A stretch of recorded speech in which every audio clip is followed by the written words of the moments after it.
Cheguei mais cedo de viagem, me escondi no armário para fazer uma surpresa para o meu marido. Então ele entrou no quarto com minha melhor amiga. E o que eu vi depois disso destruiu 10 anos de casamento. Eu tinha acabado de voltar de uma convenção de trabalho em São Paulo. 3 dias fora. 3 dias que eu passei escolhendo o presente perfeito para ele, porque na semana seguinte seria nosso aniversário de casamento. Gastei R$ 4.000 num relógio que ele queria há meses. Meu nome é Daniela, tenho 32 anos, e essa é a história de como descobri a maior mentira da minha vida. Mas antes de contar o que aconteceu naquele armário, preciso voltar um pouco no tempo, porque as pistas sempre estiveram ali. Eu só não quis enxergar. Tudo começou 6 meses antes. Minha melhor amiga, a Camila, estava passando por um divórcio complicado. Ela chorava todos os dias no meu ombro. Dizia que o ex-marido era um mentiroso, que tinha destruído a confiança dela. E eu, como boa amiga, abri as portas da minha casa. Camila começou a vir em casa quase todo dia. Às vezes ficava para jantar, às vezes só passava para conversar. Meu marido, o Ricardo, sempre foi super receptivo. Dizia que eu tinha sorte de ter uma amiga tão legal, que ela era praticamente da família. Eu trabalhava como gerente comercial e viajava bastante. O Ricardo trabalhava de casa como programador, então quando eu saía, ele ficava sozinho. Ou pelo menos eu achava que ficava. A Camila também trabalhava de casa. Designer gráfica, horários flexíveis. Você já está entendendo onde isso vai dar. Uns 2 meses antes daquele dia fatídico, comecei a notar coisas estranhas. Pequenos detalhes. O Ricardo ficava mais tempo no celular. Sorria para a tela quando achava que eu não estava vendo. Começou a ir na academia, sendo que ele odiava exercícios. Comprou roupas novas. Quando eu perguntava, ele dizia que estava apenas cuidando mais de si mesmo, que queria me impressionar. E eu acreditei. Porque você sempre acredita em quem ama, né? Mesmo quando o instinto grita que algo está errado. A gente ignora. A gente tem medo da verdade. A Camila também mudou. Começou a falar menos do ex-marido. Parecia mais feliz, mais animada. Chegava em casa com um brilho no olhar. Eu ficava feliz por ela. Pensava que finalmente estava superando o divórcio. Como eu era idiota. Teve um dia que cheguei em casa e encontrei um brinco no sofá. Um brinco que não era meu. Quando perguntei para o Ricardo, ele disse que devia ser da Camila, que ela tinha vindo buscar uns documentos que eu tinha guardado para ela. Fazia sentido. Eu guardei o brinco para devolver. Agora vem a primeira grande virada dessa história. Uma semana antes da minha viagem para São Paulo, a Camila me chamou para tomar um café. Ela estava estranha, nervosa, ficava mexendo no cabelo, evitava olhar nos meus olhos. Eu perguntei o que estava acontecendo. Ela respirou fundo e disse que precisava me contar uma coisa muito importante. Meu coração acelerou. Ela falou que tinha conhecido um cara novo, alguém especial, mas que era complicado, que a família dele não ia aceitar bem. Eu abracei ela, disse que apoiava qualquer decisão. Perguntei quem era. Ela mudou de assunto rapidamente. Disse que ainda não estava pronta para revelar, que quando fosse a hora certa, eu seria a primeira a saber. Me fez prometer que não ia ficar brava quando descobrisse. Eu ri. Disse que jamais ficaria brava dela ser feliz. Eu era tão ingênua. Essa conversa ficou na minha cabeça durante toda a viagem para São Paulo. Quem seria esse cara misterioso? Por que a família dele não aceitaria? Será que era casado? Será que era muito mais velho? Nunca passou pela minha cabeça a verdade. Nunca. Bom, vamos pro dia que mudou tudo. Era uma quinta-feira, 23 de março. Minha convenção terminaria só no sábado, mas eu decidi voltar mais cedo. Queria aproveitar a sexta com o Ricardo, fazer aquele jantar especial. Talvez até dar o presente antes do aniversário. Peguei um voo às 7 da manhã. Não avisei ele. Queria fazer surpresa. Cheguei em casa por volta das 10h30. O carro dele estava na garagem. Abri a porta devagar, com aquele sorriso bobo de quem vai surpreender a pessoa amada. Como as coisas mudam rápido. A casa estava em silêncio. Subi as escadas sem fazer barulho. Ouvi um som vindo do nosso quarto. Uma risada. Uma risada feminina. Por um segundo, pensei que ele estava assistindo algo no computador. Mas tinha algo naquela risada.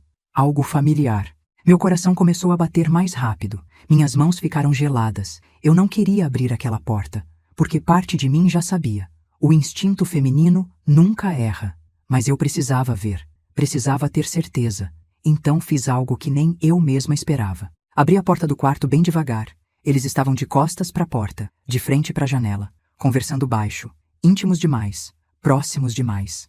Entrei no quarto sem fazer barulho e me escondi no armário grande que fica do lado da porta. Deixei a porta entreaberta. E ali, naquele armário escuro entre minhas roupas e sapatos, eu vi meu casamento desmoronar. O Ricardo segurou o rosto dela com as 2 mãos. A Camila sorriu. Aquele sorriso que eu conhecia tão bem. E eles se beijaram. Não foi um beijo rápido. Foi um beijo de quem já fez aquilo 1000 vezes. Eu queria gritar. Queria sair dali e acabar com aquilo. Mas meu corpo não obedecia. Fiquei paralisada, assistindo os dois se abraçarem na minha cama. Na cama onde eu dormia todo dia.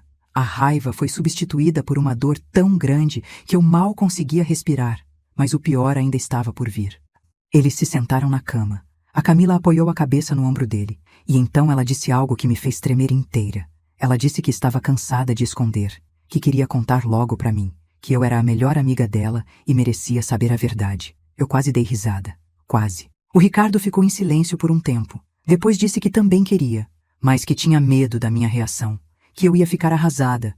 Que ia perder as duas pessoas que mais amava. A Camila respondeu que era melhor eu descobrir por eles do que por outra pessoa. Ele concordou.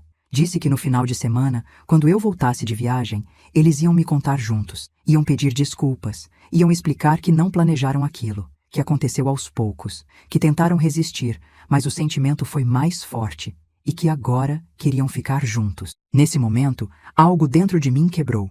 Não era só a traição. Era a frieza. A forma calculada como planejavam destruir minha vida. Como se fosse apenas um inconveniente que precisavam resolver. Como se eu fosse apenas um obstáculo entre eles e a felicidade deles. A Camila se levantou e foi até a penteadeira. Pegou algo que estava lá em cima. Era uma caixinha. Ela abriu e mostrou para o Ricardo. Eram alianças. Ela disse que quando tudo se resolvesse, quando eu aceitasse a situação, ela queria casar com ele. Queria construir uma família. O Ricardo sorriu. Aquele sorriso que eu achava que era só meu. Ele beijou a testa dela e disse que mal podia esperar. Que finalmente ia poder viver a vida de verdade. Que os últimos 6 meses tinham sido os melhores da vida dele. 6 meses. Metade de um ano me enganando. Foi aí que eu percebi. A conversa no café. Quando a Camila disse que tinha conhecido alguém especial, mas que era complicado, que a família não ia aceitar. Ela estava falando do Ricardo. Ela estava me pedindo para não ficar brava. E eu, como uma completa idiota, prometi apoiar. A risada que saiu de mim naquele armário foi involuntária, baixa, mas eles ouviram. O Ricardo olhou pro armário. Ficou tenso. Perguntou se a Camila tinha ouvido alguma coisa. Ela disse que devia ser o gato dos vizinhos. Eles ficaram em silêncio, atentos. Eu prendi a respiração. Depois de uns segundos que pareceram horas, eles relaxaram. A Camila olhou para o relógio e disse que precisava ir. Tinha uma reunião online ao meio-dia. Eles se beijaram de novo na porta do quarto. Ele disse que amava ela. Ela disse que também. Desceram juntos. Ouvi a porta da frente fechar. Ouvi o carro dela ligar e ir embora. O Ricardo subiu de volta. Entrou no quarto. Foi direto para o banheiro. Ouvi o chuveiro ligar. E foi nesse momento que eu saí do armário. Literalmente e figurativamente, mas não do jeito que eu imaginava. Olhei ao redor do quarto. Tudo parecia normal. Nossa foto de casamento na mesinha de cabeceira, as cortinas que escolhemos juntos, a colcha que ganhamos de presente. Mas nada daquilo era real. Era tudo mentira. E naquele momento, algo dentro de mim mudou completamente. Em vez de confrontar ele ali, naquele momento, eu tive uma ideia melhor. Uma ideia que faria eles sentirem pelo menos um pouco da dor que eu estava sentindo. Peguei meu celular e comecei a gravar um áudio. Contei tudo, cada detalhe, cada palavra que ouvi. Depois saí do quarto em silêncio. Desci as escadas. Peguei o presente que tinha comprado para o Ricardo, o relógio de R$ 4.000. Voltei para o quarto sem fazer barulho. O chuveiro ainda estava ligado. Deixei a caixa em cima da cama com um bilhete. No bilhete, escrevi apenas isso. Cheguei mais cedo para te fazer uma surpresa. A surpresa foi minha. O relógio é seu mesmo assim. Considere um presente de despedida. Aproveita bem com ela, Daniela. Saí de casa e fui direto pro hotel mais próximo. No hotel, liguei pro meu advogado. Expliquei a situação. Ele disse que eu tinha sorte de ter descoberto antes de fazer alguma besteira patrimonial. Nosso apartamento estava no meu nome. Comprei antes de casar. O carro também era meu. Ricardo não tinha nada a reclamar. Então liguei para minha irmã. Contei tudo para ela. Ela ficou em choque. Conhecia a Camila há anos. Nunca imaginou que ela seria capaz de fazer aquilo. Me disse para ir para a casa dela. Mas eu recusei. Queria ficar sozinha. Precisava processar tudo aquilo. Precisava sentir a dor. Umas 2 horas depois, meu celular começou a explodir de mensagens. Primeiro do Ricardo. Ele tinha encontrado o bilhete. As mensagens eram desesperadas, pedindo desculpas, dizendo que podia explicar, que não era o que eu estava pensando, que me amava. Mentiras e mais mentiras. Depois vieram as mensagens da Camila. Ela também estava desesperada. Dizia que nunca quis me machucar, que aconteceu sem querer, que era mais forte que ela, que eu sempre seria a melhor amiga dela. Eu bloqueei os dois. Não queria ouvir justificativas, não naquele momento. Mas aqui vem a segunda grande virada dessa história. No dia seguinte, recebi uma ligação de um número desconhecido. Atendi. Era uma mulher. Ela se apresentou como Amanda. Disse que era amiga da Camila e que precisava muito falar comigo, pessoalmente. Era urgente. Marquei com ela num café no centro. Quando cheguei, ela já estava lá. Uma mulher de uns 40 anos, cabelos curtos, expressão séria. Ela me cumprimentou e foi direto ao ponto. Me perguntou se eu sabia que a Camila e o Ricardo estavam tendo um caso. Confirmei que sim. Então, ela me contou algo que me deixou ainda mais chocada. A Camila tinha feito exatamente a mesma coisa com ela. Há 3 anos. Amanda era casada. A Camila era a melhor amiga dela. Ficou próxima do marido. Ganhou a confiança dele. E começaram um caso. Amanda só descobriu quando estava grávida de 5 meses. O marido pediu o divórcio. Disse que estava apaixonado pela Camila, que ia assumir o relacionamento. Amanda ficou destruída. Mas sabe o que é pior? 2 meses depois que o divórcio saiu, a Camila terminou com o ex-marido dela. Disse que não queria mais, que tinha sido só uma fase, que ele não era o que ela procurava. Destruiu um casamento e uma família por capricho, por diversão.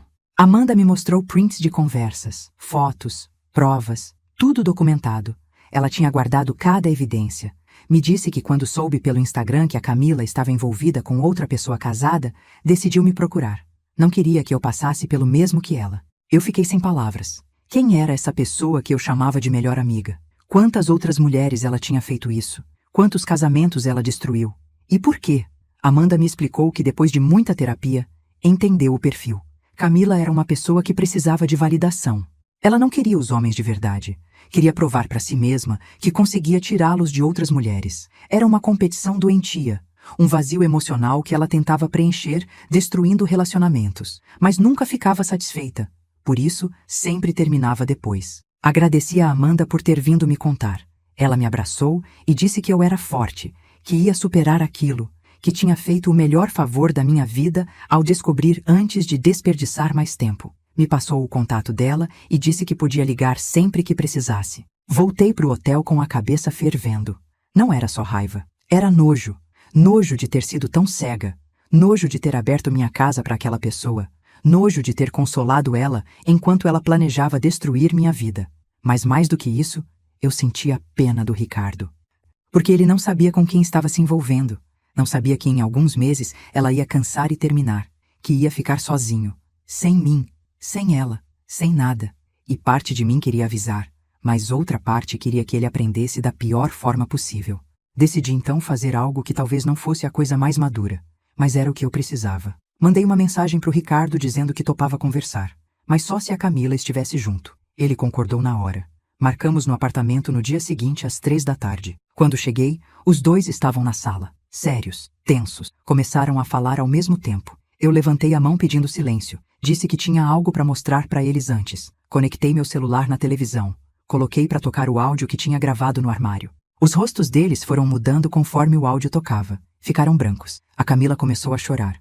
O Ricardo abaixou a cabeça. Quando terminou, fiquei olhando para os dois em silêncio. Depois me virei para o Ricardo e disse que ele podia ficar tranquilo. Eu não ia estragar os planos deles. Disse que ele era livre. Livre para ficar com ela. Livre para ser feliz. Mas que tinha uma condição. Ele tinha 3 dias para sair do apartamento. Ia mandar os papéis do divórcio pro advogado dele.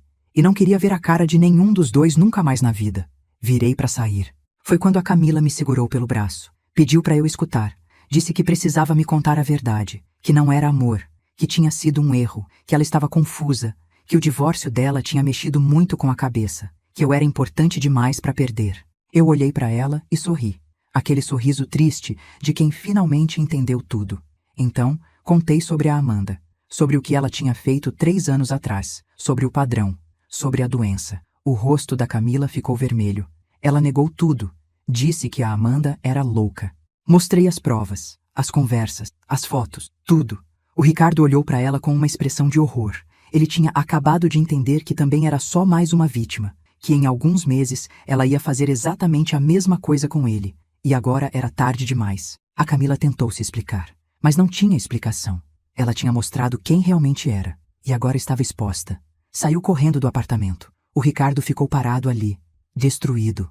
Me olhou com lágrimas nos olhos e pediu desculpas. Disse que tinha sido um idiota. Eu disse que ele realmente tinha sido, mas que agora tinha que lidar com as consequências. Ele tentou argumentar. Disse que podíamos recomeçar, que ia fazer terapia, que nunca mais ia me trair. Mas eu já tinha tomado minha decisão. Não tinha volta. Não depois daquilo tudo.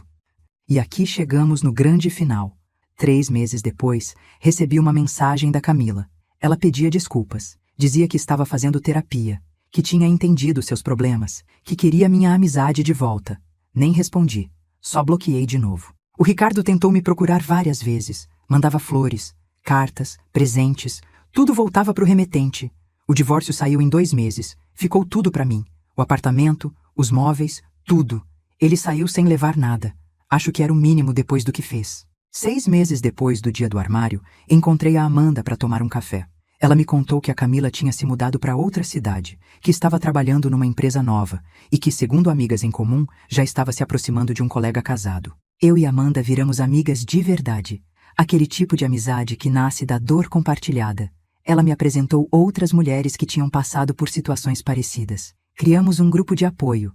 Hoje ajudamos outras pessoas que descobrem traições. Quanto ao Ricardo, soube por terceiros que ele também se mudou. Está morando com os pais. Nunca mais teve nada com a Camila. Ela terminou com ele 2 semanas depois daquele dia. Exatamente como a Amanda previu. Ele tentou voltar, mas eu já tinha seguido em frente. Hoje, 1 ano depois, posso dizer que foi a melhor coisa que poderia ter acontecido. Me escondi naquele armário achando que ia fazer uma surpresa feliz. Acabei descobrindo uma verdade que me libertou. Libertou de um casamento falso, de uma amizade tóxica, de pessoas falsas. Aprendi que às vezes a gente precisa passar pela dor para chegar do outro lado mais forte.